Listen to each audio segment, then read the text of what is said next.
వల్ల పత్తి రైతులు తీవ్రమైన ఆందోళనలో ఉన్నారు. ఇవాళ సీసీఐ ఒక తుగ్లక్ లాగా ఒక పిచ్చి పిచ్చి నిర్ణయాలు తీసుకుంటా ఉంది. ముఖ్యంగా కేంద్రంలో బీజేపీ ప్రభుత్వ ఆధ్వర్యంలో నడుస్తున్న సీసీఐ L1, L2, L3 విధానం తేవడం కావచ్చు, కపాస్ యాప్ తీసుకురావడం కావచ్చు, గతంలో ఎకరానికి 12 క్వింటాళ్లు కొంటే దాన్ని తగ్గించి 7 క్వింటాళ్లే కొనాలనే నిబంధన కావచ్చు, 8 నుంచి 12% తేమ ఉండాలి అనే నిబంధన కావచ్చు. ఇలాంటి తుగ్లక్ చర్యల వల్ల రైతులందరూ కూడా రోడ్డు మీద పడే పరిస్థితి వచ్చింది. ఇలా రాష్ట్ర వ్యాప్తంగా 2 రోజుల నుంచి జిన్నింగ్ బిల్లులన్నీ మూతపడ్డాయి. పత్తి కొనుగోలు ఎక్కడికక్కడ నిలిచిపోయింది. దాంతో రాష్ట్రంలోని పత్తి రైతులంతా కూడా అయోమయమైనటువంటి పరిస్థితుల్లో ఉన్నారు. ఇలా రైతులకు పత్తి అమ్ముకోవడానికి అవకాశం లేక అడ్డగోలుగా దళార్లకు అమ్ముకోవాల్సి వస్తా ఉంది. పత్తి మద్దతు ధర 8,100 రూపాయలు. కానీ ఈరోజు పత్తి కేవలం 6,000 రూపాయలకు మాత్రమే రైతులు అమ్ముకుంటున్న పరిస్థితి. ఓ క్వింటాల్ మీద 2,000 రూపాయలు ఇలా పత్తి రైతులు నష్టపోతా ఉన్నారు. ప్రభుత్వమేమో మాటల్లో కేంద్ర రాష్ట్ర ప్రభుత్వాలు రైతులకు అరచేతిలో వైకుంఠం చూపిస్తున్నారు, చేతల్లో నరకం చూపిస్తా ఉన్నారు. ఇలా ఒకవైపు అకాల వర్షాల వల్ల తుఫాన్ల వల్ల రైతులు నష్టపోయారు. ఆ రైతుల్ని ఆదుకోవాల్సింది పోయి తుగ్లక్ నిబంధనలు తెచ్చి రైతుల్ని ఇంకా నిండా ముంచుతున్నది కాంగ్రెస్ బీజేపీ ప్రభుత్వాలు. రేవంత్ రెడ్డి పొద్దున్నేస్తే ఢిల్లీకి పోతాడు. నువ్వు 60 సార్లు ఢిల్లీకి పోయినావు కదా రేవంత్ రెడ్డి గారు. ఈ పత్తి రైతుల సమస్య కేంద్ర ప్రభుత్వానికి చెప్పడానికి నీకు ఓపిక లేదా? నీకు సమయం చిక్కలేదా? ఢిల్లీకి మూటలు మోయడమే తప్ప రాష్ట్రంలో పత్తి రైతుల బాధల్ని కేంద్ర ప్రభుత్వానికి చెప్పే ఓపిక నీకు లేదా? సమయం నీకు లేదా అని నేను అడుగుతా ఉన్నా. 60 సార్లు పోయినావు కదా ఢిల్లీకి. ఏం చేస్తున్నట్టు నువ్వు? బడే బైతో నీకు మంచి సంబంధాలే ఉన్నాయి కదా. మరి చోటే బై పోయి ఆ బడే బైని కలిసి ఈ పత్తి కొనండి, మా పత్తి రైతుల నిబంధనలు సవరించండి అని చెప్పాల్సిన బాధ్యత నీకు లేదా రేవంత్ రెడ్డి అని నేను అడుగుతా ఉన్నా. ఉప ఎన్నికల్లో గెలవడానికి విచ్చలవిడిగా డబ్బులు పంచినావు, కానీ పత్తి రైతులకు మద్దతు ధర ఇప్పియవా? 8,100కు అమ్మాల్సిన పత్తిని 6,000కు 7,000కు అమ్ముకొని ఇలా రైతులు నష్టపోతా ఉన్నారు. ఒకవైపు అకాల వర్షాలతో పంట దిగుబడి తగ్గిపోయింది, పత్తి చేన్లన్నీ దెబ్బతిన్నాయి. ఆ పండిన పత్తి కూడా కొనే దిక్కులేక పెట్టిన పెట్టుబడి రాక ఇలా రైతులు ఆత్మహత్య చేసుకునే పరిస్థితులు ఏర్పడతా ఉన్నాయి. మేము కేంద్ర ప్రభుత్వాన్ని కూడా డిమాండ్ చేస్తా ఉన్నాం, మీరు పెట్టిన L1, L2, L3 విధానాన్ని రద్దు చేయండి, 8 నుంచి 12% తేమ విధానాన్ని సవరించండి, అదేవిధంగా ఈ కపాస్ యాప్ను రద్దు చేయండి. రైతులకు ఎవరికి స్మార్ట్ ఫోన్లు ఉండవు. కపాస్ యాప్లో అందరూ కూడా నమోదు చేసుకోవాలంటే సిగ్నల్ ఉండదు, స్మార్ట్ ఫోన్లు ఉండవు. ఆ రైతులకు ఇబ్బంది అవుతా ఉంది. దాన్ని రద్దు చేయండి. పోయిన సంవత్సరం ఏ పద్ధతిలో అయితే ఒక ఎకరాకు 12 క్వింటాళ్ల పత్తి కొనరో ఈ సంవత్సరం కూడా అదే పద్ధతుల్లో 12 క్వింటాళ్ల పత్తి కొనాలని చెప్పి నేను బీజేపీ ప్రభుత్వాన్ని డిమాండ్ చేస్తా ఉన్నా. ముఖ్యంగా 8 మంది బీజేపీ ఎంపీలు గెలిచారు. ఏం చేస్తున్నారు మీరు? 8 మంది బీజేపీ ఎంపీలు కేంద్రం మీద ఒత్తిడి తేవాల్సిన బాధ్యత లేదా? పత్తి రైతులు ఆత్మహత్యలు చేసుకుంటే మీకు కనికరం లేదా అని నేను అడుగుతా ఉన్నా. ఈరోజు ఈ 8 మంది ఎంపీల పరిస్థితి ఎట్లుందంటే ఆ పంట పొలాల్లో ఉండే దిష్టి బొమ్మలు మీకంటే నయం. కనీసం ఆ దిష్టి బొమ్మలన్నా ఆ కోతులు రాకుండానో, అడవి పందులు రాకుండానో, పక్షులు రాకుండానో ఆ దిష్టి బొమ్మలు పనిచేస్తాయి. మీరేం లాభం? 8 మంది ఎంపీలు గెలిచి ఒక్కసారి నోరు విప్పరు, పత్తి రైతుల గురించి మాట్లాడరు, కేంద్ర ప్రభుత్వాన్ని ప్రశ్నించరు. ఇక 8 మంది కాంగ్రెస్ ఎంపీలు గెలిచిండ్రు. ఎంతసేపు కేసీఆర్ ను తిట్టుడు, బీఆర్ఎస్ ను తిట్టుడే. మీరు ఎన్నడన్నా పత్తి రై ఎందుకు గొంటలేరు అని పార్లమెంట్ లో 8 మంది కాంగ్రెస్ ఎంపీలు నిలదీశారా?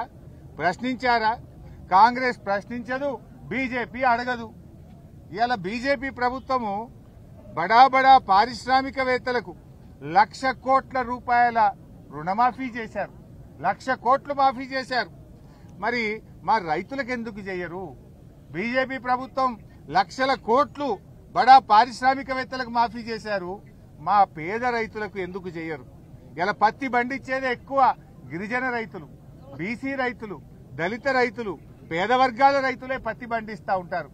ఇలా కేంద్ర ప్రభుత్వం ఎట్లుందంటే విదేశాల నుంచి పత్తి దిగుమతి చేసుకుంటే అక్కడ మాత్రం నిబంధనలు సవరించి 11% ఏదైతే పత్తి మీద ట్యాక్స్ ఉండెనో దాన్ని రద్దు చేశారు. దిగుమతి సుంకాన్ని రద్దు చేసి విదేశాల నుంచి ఇబ్బడి ముబ్బడిగా పత్తిని భారతదేశంలోకి తెస్తా ఉన్నారు. దాంతో పత్తికి మన రైతులు పండించిన పత్తికి డిమాండ్ తగ్గింది. వ్యాపారస్తులు కొనడం లేదు. 8,100 అమ్మాల్సిన పత్తి వ్యాపారస్తులు 5,000-6,000 కూడా కొంటలేరు. ఏమైందయ్యా అంటే మోడీ గారి ప్రభుత్వం విదేశాల నుంచి పత్తిని తెస్తా ఉంది. దిగుమతి సుంకాన్ని రద్దు చేసింది బీజేపీ ప్రభుత్వం. అందువల్ల పత్తికి డిమాండ్ లేదు, మేము కొనలేము అని వ్యాపారస్తులు చెప్తా ఉన్నారు. అంటే కేంద్ర ప్రభుత్వము మీరేమో రైతుల దగ్గర పత్తి కొనకుండా ఇక్కడనేమో కొత్త నిబంధనలు తెచ్చారు. ఎకరానికి 7 క్వింటాలే కొంటాం, L1, L2, L3 విధానం తెస్తాం, కపాస్ యాప్ తెస్తాం, 8% తేమ ఉండాలి. ఇక్కడ పండించిన పంట కొనకుండానేమో రైతుల దగ్గర CCI కొనకుండా ఇక్కడ నిబంధనలు కఠినతరం చేస్తారు. విదేశాల నుంచి పత్తి తేవడానికేమో నిబంధనలను సులభతరం చేస్తారు. అంటే మీరు ఎవరి పక్షాన పనిచేస్తున్నారు? ఈ నిబంధనలు దళారులకు మేలు చేయడానికా, రైతులకు మేలు చేయడానికా? రైతుకు మేలు చేసేది ఉంటే ఈ నిబంధనలు ఎవడన్నా పెడతాడా? మీరెవరి కోసం పనిచేస్తున్నారు? బడా పారిశ్రామికవేత్తల కోసం పనిచేస్తున్నారు, దళారుల కోసం పనిచేస్తా ఉన్నారు. పేద రైతుల గురించి పట్టించుకున్న పాపాన మీరు పోవడం లేదు. ఇది చాలా దుర్మార్గమైనటువంటిది. ఈ రేవంత్ రెడ్డి గారి ప్రభుత్వంలో 406 మంది రైతులు ఇప్పటిదాకా ఆత్మహత్యలు చేసుకున్నారు. రేవంత్ రెడ్డి ప్రభుత్వంలో బస్ ఛార్జీలు పెరిగినట్టు రైతుల మీద లాఠీ ఛార్జీలు పెరుగుతా ఉన్నాయి, రైతుల ఆత్మహత్యలు పెరుగుతా ఉన్నాయి తప్ప రైతులకు ఎక్కడ మేలు జరుగుతలేదు. ఇంకా రేవంత్ రెడ్డి గారు అంటున్నారు ఏడాది పాటు ఉత్సవాలు జరుపుతాడు. ఇప్పుడు 2 ఏళ్లు నిండింది, నేను బ్రహ్మాండంగా నా పాలన అద్భుతంగా ఉంది, 2 ఏళ్ల పాలన మీద విజయోత్సవాలు జరుపుతాడు రేవంత్ రెడ్డి గారు. దేనికోసం జరుపుతావు నాయన? పత్తి కొననందుకు, మక్కలు కొననందుకు, ధాన్యం ఖరాబ్ అయినందుకు, బోనస్ లో కోత పెట్టినందుకు, రైతు బంధులో కోత పెట్టినందుకు, మక్కలకు పైసలు ఇయ్యనందుకు రైతు వారోత్సవాలు జరుపుతావా? యూరియా బస్తాలు సరఫరా చేయక రైతుల్ని లైన్లలో నిలబెట్టిన, రైతుల కళ్లల్లో కన్నీళ్లు నింపిన గనక విజయోత్సవాలు జరుపుతావా రేవంత్ రెడ్డి గారు? దేనికోసం నీ విజయోత్సవాలు అని నేను అడుగుతా ఉన్నా. ఇప్పుడే మేము మక్క రైతును కలిశాను ఎనమాముల మార్కెట్ లో. మన సీతక్క గారి నియోజకవర్గం, ములుగు నియోజకవర్గం, మంగపేట మండలం, చింతకుంట నుంచి వచ్చినటువంటి రైతు మధ్యల వెంకటేశ్వర్లు, అదేవిధంగా ఇంకొక రైతు లక్ష్మయ్య గారు. ఏం రేటుకి అమ్మాయి బాబు లక్ష్మయ్య గారు అంటే, క్వింటాల్కు 1825 రూపాయలకు మక్కలు అమ్మాను, ఇప్పుడే జెండా పాట అయింది సార్ అన్నాడు. యాక్చువల్గా మక్కల మద్దతు ధర ఎంత? 2,400 రూపాయలు. మరి ఇలా వెంకటేశ్వర్లు, లక్ష్మయ్య గారు ఎంత నష్టపోయారు? ఒక క్వింటాల్కు 575 రూపాయలు నష్టపోతా ఉన్నారు. రాష్ట్ర ప్రభుత్వం కొనుగోలు చేయకపోవడం వల్ల ఓ క్వింటాల్ మీద 575 రూపాయలు నష్టపోయారు. ఆ రైతులు ఇద్దరు అన్నదమ్ములు, వాళ్ళిద్దరు కలిసి 137 బస్తాల మక్కలు తెచ్చారు. ఆదివాసీలు ఆ 137 బస్తాల మక్కలంటే దాదాపు 40,000 రూపాయలు ఆ రైతులు నష్టపోయారు. నిజంగా మార్కెట్ కొనుంటే, మద్దతు ధర వచ్చుంటే ఆ ఆదివాసీ రైతులు లక్ష్మయ్య, వెంకటేశ్వర్లు పాపం వాళ్ళకి 40,000 రూపాయలు ఇవాళ మిగిలేదు. వాళ్ళు చెప్తా ఉన్నారు యూరియా రాక 20 రోజులు వరంగల్కి వచ్చి తిరిగాం, రోజుకొక్క సంచి దొరికింది, కొంత ఓ ఎకరమంత పొలం అయితే మక్క నిలబడిపోయింది సార్, పంట దిగుబడి తగ్గిందని. యూరియా ఇయ్యక అట్లా సాగుకొడుతుంది, ప్రకృతి కరుణించక అట్లా ఇబ్బంది అయ్యే, మార్కెట్లకు వస్తే ధర రాక ఇట్లా ఇబ్బంది. కాబట్టి ఇంతకంటే దుర్మార్గం ఏముంటది? నువ్వు ఏం చేస్తున్నావు? జూబ్లీ హిల్స్ ప్యాలెస్ లో కూర్చొని నువ్వు ఊహా లోకంలో విహరించడమేనా? కలెక్షన్ల మీద, నీ కలెక్షన్ల మీద రివ్యూ చేయడమే గాని రైతుల పంటలు ఎట్లా అమ్ముతున్నాయో రివ్యూ చేసే బాధ్యత రేవంత్ రెడ్డి గారికి లేదా అని నేను అడుగుతా ఉన్నా. ఇలా మధ్యల వెంకటేశ్వర్లకు, లక్ష్మయ్యకు మీరు ఇచ్చే సమాధానం ఏంది? ఆ రైతు పరిస్థితి ఏంది? అక్కడ మార్కెట్ అధికారులుంటే అడిగాను, ఎన్ని మక్కలు కొన్నారా ఇప్పటిదాకా వరంగల్ ఎనమాముల మార్కెట్లో అంటే 3,400 క్వింటాలు మాత్రమే కొన్నారట. పోనీ ఎవరికన్నా ఒక పైసా ఇచ్చారా అని అడిగిన. ఇప్పటిదాకా మక్కలు కొన్న రైతులకు రాష్ట్ర ప్రభుత్వం ₹1 విడుదల చేయలేదు సార్, అందువల్ల మేము రైతులకు ఇయ్యలేదు సార్ అంటున్నాడు మార్కెట్ అధికారులు. మాటలు ఎట్లుంటాయి రేవంత్ రెడ్డి గారి? వడ్లు కొన్నా, మక్కలు కొన్నా 24 గంటల్లో రైతుల అకౌంట్లలో డబ్బులు జమ చేస్తామన్నారు. మక్కలు కొనబట్టి నెల రోజులాయే, ఏ ఒక్క రైతుకు ఇవాళ ₹1 కూడా డబ్బులు ఇయ్యలేదు. నువ్వు డబ్బులు ఇస్తలేవు కనుకనే దళారులకు 500, 600 తక్కువకు ఇలా మక్కలు అమ్ముకునే పరిస్థితి వచ్చింది. అంటే నీ మాటలు ఎక్కువ, చేతలు తక్కువ. మక్కలు కొనవైతివి, పత్తి కొనరైతివి, మరి వడ్లు చూస్తే అవి కూడా సరిగా కొనే పరిస్థితి లేదు. 85 లక్షల మెట్రిక్ టన్నుల వడ్లు కొంటామన్నారు. ఇప్పటిదాకా ఈ రాష్ట్రంలో కొన్నది అంతా 10 లక్షలు కూడా కాలేదు. ఇలా బోనస్ బోగస్ అయిపోయింది. పోయిన యాసంగి బోనస్ ఎప్పుడు ఇస్తారు రేవంత్ రెడ్డి గారు అని నేను అడుగుతా ఉన్నా. పోయిన యాసంగిలో రైతులకు రావాల్సిన 1100 కోట్ల రూపాయల బోనస్ ను వెంటనే విడుదల చేయాలని బీఆర్ఎస్ పార్టీ పక్షాన్ని డిమాండ్ చేస్తా ఉన్నాం. రైతులకు ఈ సంవత్సరంగా ఉన్న వడ్లకు కూడా 1400 కోట్ల రూపాయలు బకాయి పడ్డారు. కొన్నది పిసరంతనే, ఆ కొన్నదానికి కూడా పేమెంట్ అయితలేదు. అంటే మీ ఉద్దేశం ఏంది? మక్క రైతులకు డబ్బులు ఇయ్యరు, వడ్ల రైతులకు డబ్బులు ఇయ్యరు, పత్తి కొనరు. అంటే రైతులందరూ ఆగం కావాలనా? పంటలు కొనకుండా ఉండడమే మీ సూత్రమా అని అడుగుతా ఉన్నా. పంటలు కొనాలంటే వెంటనే డబ్బులు ఇవ్వాలి కదా, ఎందుకు ఇవ్వడం లేదు అని నేను అడుగుతా ఉన్నా. ఇలా కాటన్ 27 లక్షల క్వింటాల పత్తి కొంటామని చెప్పారు. ఇప్పటిదాకా కొన్నదెంత?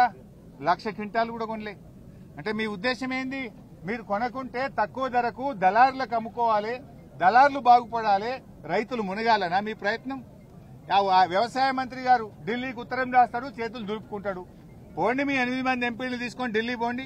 ముఖ్యమంత్రి గారు ఢిల్లీ పోండి. రైతుల కంటే ముఖ్యమైనది ఏంటిది మీకు అని నేను అడుగుతా ఉన్నా. యూరియా దొరకలేదంటే ఉత్తరం రాసినాం ఢిల్లీకి అంటారు. పత్తి రైతులు పత్తి కొంటలేరు అంటే ఢిల్లీకి ఉత్తరం రాసినామంటారు. ఉత్తరం రాయడానికేనా మీరున్నది? రైతుల్ని ఆదుకోవడానికా, ఉత్తరాలు రాసి చేతులు దులుపుకోవడానికా అని మేము అడుగుతా ఉన్నాం. ఈరోజు ఇప్పటికైనా కేంద్ర ప్రభుత్వం ముందుకు రావాలి. ఈ రాష్ట్రం నుంచి ఉన్న 2 కేంద్ర మంత్రులు, 8 మంది ఎంపీలు, మరి ఇద్దరు కలిసి మరి దయచేసి ఈ పత్తి రైతుల సమస్యలు పరిష్కరించండి. ఇవాళ రేవంత్ రెడ్డి గారు బడే బాయి దగ్గరున్న నీ పరపతిని ఉపయోగించి వెళ్లి ఈ నిబంధనలు సవరించండి. వెంటనే తేమ శాతాన్ని సడలించి కపాస్ నిబంధనలు ఎత్తివేసి 7 క్వింటాల నిబంధన ఎత్తివేసి వెంటనే పత్తి కొనుగోలు చేసే విధంగా ఆదేశాలు ఇవ్వాలని చెప్పి కూడా మేము కోరుతా ఉన్నాం. ఇవాళ తెలంగాణ రైజింగ్ అంటాడు రేవంత్ రెడ్డి గారు. ఏం రైజింగ్ అయింది నాయన? రైతుల ఆత్మహత్యల్లో రైజింగ్ అయింది, రైతులను కష్టాలు పెట్టడంలో రైజింగ్ అయింది. ఇలా మొత్తం పంటలన్నీ కూడా ఇలా చాలా నీళ్ల పాలైపోయినాయి. దాదాపు మేధా తుఫాన్ వచ్చి 2 లక్షల ఎకరాల్లో పంటలు దెబ్బతిన్నాయి. రేవంత్ రెడ్డి పర్యటించిండు వరంగల్ జిల్లాలో. ఏం చెప్పిండు? ఎకరానికి 10,000 ఇస్తా అన్నాడు. ఒక్క రూపాయన్ని ఇచ్చినాం ఇప్పటికీ? రాష్ట్ర వ్యాప్తంగా మేధా తుఫాన్లో గాని ఇతర తుఫాన్లలో గాని అకాల వర్షాల్లో దెబ్బతిన్న పంటలకు ఒక్క రూపాయి కూడా రేవంత్ రెడ్డి ప్రభుత్వం విడుదల చేయలేదు. ఆనాడు ఎన్నికల మేనిఫెస్టోలో వరంగల్ డిక్లరేషన్ లో ఏం చెప్పారు? మేము పంటల బీమా తెస్తామన్నారు. 2 ఏళ్లైంది, ఏమైంది నీ పంటల బీమా? పంటల బీమా వచ్చుంటే ఇవాళ అకాల వర్షాల్లో నష్టపోయిన రైతులకు పంట పండిన దాంతో సమానంగా ఇన్సూరెన్స్ డబ్బులు వచ్చేది కదా. పంటల బీమా అని మోసం చేస్తేవి, ఇస్తానన్న 10,000 కూడా ఇయ్యకపోతివి, బోనస్ ఎగ్గొడితివి, రైతు బంధు 2 పంటలకు ఎగ్గొడితివి, రుణమాఫీ సగం మంది రైతులకు కూడా చేయకపోతివి. అంతా ఆగమాగం, సగం సగమే. ఏది పురాగా కొనేలింది లేదు. మాటలు ఘనం, చేతలు శూన్యం. సో ఇప్పటికైనా కేంద్ర రాష్ట్ర ప్రభుత్వాలు మేల్కొనాలి, పత్తి రైతులను ఆదుకోవాలి, మక్కలు పూర్తి స్థాయిలో కొనుగోలు చేయాలి, మక్క రైతులకు వెంటనే నిధులు విడుదల చేయాలని చెప్పి కూడా కోరుతా ఉన్నాం. అదేవిధంగా ఇలా అన్ని సమస్యలే, కరెంటు నుంచి కాంటా దాకా అన్ని సమస్యలే. కరెంటు లో వోల్టేజ్ వల్ల మోటార్లు గాలిపోతా ఉన్నాయి. కాంటాకు వస్తే ప్రభుత్వ కొనుగోలు కేంద్రాలు తెరిచినా కొనక దళారుల పాలైతా ఉంది ధాన్యం. రైతులు నష్టపోతున్నటువంటి పరిస్థితి ఉంది. ఎరువులు అందవు, విత్తనాలు అందవు, కరెంటు సరిగా రాదు, రైతు బంధు రాదు, రుణమాఫీ జరగదు, బోనస్ ఎగబెడతావు, పంటల బీమా లేదు. ఇంతే కదా రేవంత్ రెడ్డి? నీ వరంగల్ డిక్లరేషన్ లో చెప్పిన దాంట్లో ఏ ఒక్కటన్నా అమలు చేసినవా? రాహుల్ గాంధీని వరంగల్ కు తెచ్చి మేము రైతుల కోసం డిక్లరేషన్ చేస్తున్నా అని రైతులకు మాయమాటలు చెప్పి ఓట్లేసుకుంటేవి. కనీసం ఒక్కటన్నా వరంగల్లో చెప్పిన దాంట్లో నీ 2 ఏళ్ల పాలనలో అమలైందా అని చెప్పి నేను ఈరోజు అడుగుతా ఉన్నా. రైతుల మీదనేమో ఇలా బీజేపీ ప్రభుత్వం రైతుల మీద ఆంక్షలు పెడుతుంది, మరోవైపు దిగుమతి సుంకాలు ఎత్తివేస్తారు. ఎవరి కోసం దిగుమతి సుంకాలు ఎత్తివేస్తున్నారు? పత్తి రైతులకు దిగుమతి సుంకం ఎత్తివేశారు. పామాయిల్ దిగుమతి మీద కూడా మీరు దిగుమతి సుంకం ఎత్తేశారు. మీరు పత్తి దిగుమతిలో పామాయిల్ దిగుమతికి సుంకాలు ఎత్తివేసి కార్పొరేట్లకు లాభం చేస్తున్నారు, రైతుల మెడకు ఉరితాడు పెడుతున్నారు. పామాయిల్ మీద దిగుమతి సుంకం తగ్గించకపోతే మా పామాయిల్ రైతులకు క్వింటాల్కు టన్నుకు 22,000 రూపాయలు వస్తుండే. పత్తి మీద 11% దిగుమతి సుంకం మీరు తగ్గించకపోతే ఓపెన్ మార్కెట్ లో 8,000 9,000 పత్తి అమ్ముతుండే. మీరు ఇలా కార్పొరేట్లకు బడా కంపెనీలకు లాభం చేస్తూ రైతుల్ని ఆగం చేస్తున్నది బీజేపీ ప్రభుత్వం. రైతు సోదరులు కూడా ఆలోచించాలి. గోధుమలకు మద్దతు ధర పెంచారు, వడ్లకు మాత్రం ధర పెంచలేరు. మొదలు బీజేపీ రాకముందు వడ్లకు అదేవిధంగా గోధుమలకు 1400 సమానమైన మద్దతు ధర ఉండే. కానీ బీజేపీ వచ్చినాక గోధుమలకు 300 ఎక్కువైంది, వడ్లకు మాత్రం 300 తక్కువైంది. అంటే మరి బీజేపీ ఉత్తర భారతదేశంలో వండే గోధుమలకు ఒక నీతి ఉంటది, మా తెలంగాణలో మా దక్షిణ భారతదేశంలో వండే వడ్లకు ఒక నీతి ఉంటుందా? ఇదెక్కడి న్యాయం అని కూడా నేను అడుగుతా ఉన్నా. దయచేసి రైతు సోదరులు గమనించాలి. ఇలా రైతుల కోసం ఒకే ఒక్క నాయకుడు కేసీఆర్, ఒకే ఒక్క పార్టీ బీఆర్ఎస్ పార్టీ. దేశంలో రైతు బంధు తెచ్చింది బీఆర్ఎస్, మన నాయకుడు కేసీఆర్. మొట్టమొదటిసారిగా రైతు బీమా తెచ్చింది ఇలా కేసీఆర్ గారి ప్రభుత్వం. రైతుల కోసం ఇలా చెరువులు బాగా చేసింది, ప్రాజెక్టులు కట్టింది, పంటల ఉత్పత్తి పెంచింది బీఆర్ఎస్. కానీ కాంగ్రెస్ వచ్చింది, మళ్లీ రైతు కష్టాలు మోపైనాయి. రైతులందరూ కూడా ఆలోచించాలి. మీకోసం ఈ పోరాటాన్ని ఇంకా ఉధృతం చేస్తాం. రేవంత్ రెడ్డి నువ్వు మేల్కొనకపోతే ఈ తెల్ల బంగారాన్ని తీసుకొచ్చి నీ జూబ్లీ హిల్స్ ప్యాలెస్ ముంగడ పోస్తాం. రైతులతో నీ జూబ్లీ హిల్స్ ప్యాలెస్ ను ముట్టడిస్తామని చెప్పి నేను హెచ్చరిస్తా ఉన్నా. ఇప్పటికైనా మేల్కో. ఢిల్లీ పోయి ప్రధానమంత్రిని కలుస్తావా? బడేబాయిని ఒప్పించి ఈ నిబంధనలు సవరించు, పత్తి కొనే విధంగా చేయాలని చెప్పి మేము డిమాండ్ చేస్తున్నాం. ఇంకా మీరు మేల్కొనకపోతే రైతుల పక్షాన బీఆర్ఎస్ పార్టీ ఉద్యమాన్ని ఉధృతం చేస్తుందని చెప్పి కూడా ఈ సందర్భంగా రేవంత్ రెడ్డి ప్రభుత్వాన్ని హెచ్చరిస్తా ఉన్నాం. మా వరంగల్లో వరదలు వచ్చినప్పుడు దాదాపు 20,000 ఇండ్లు మునిగిపోయినాయి. అది కూడా మీరు గేట్లు ఓపెన్ చేయకపోవడం వల్ల, సకాలంలో గేట్లు ఎత్తితే వరంగల్ నగరం మునిగేది కాదు. ఈ వరంగల్లో మునిగిపోయిన ఇండ్లకు 15,000 ఇస్తామని చెప్పారు. ముఖ్యమంత్రి వచ్చిండు పోయిండు, 2 నెలలు అయితా ఉంది, ఇప్పటిదాకా డబ్బులు ఇయ్యలేదు. వెంటనే వరంగల్లో వరదలో మునిగినటువంటి ఇండ్లకు 15,000 రూపాయలు విడుదల చేయాలని చెప్పి కూడా ఈరోజు బీఆర్ఎస్ పార్టీ పక్షాన్ని డిమాండ్ చేస్తున్నాం. ఇక్కడ విలేకరులకు ఇచ్చిన ఇండ్లను, కేసీఆర్ గారు ఇచ్చిన ఇండ్లను కూడా లాక్కుంటున్నారని తెలిసింది. దయచేసి విలేకరులకు యథావిధిగా కేసీఆర్ ప్రభుత్వం కేటాయించిన ఇండ్లను విలేకరులకు కేటాయించాలని కూడా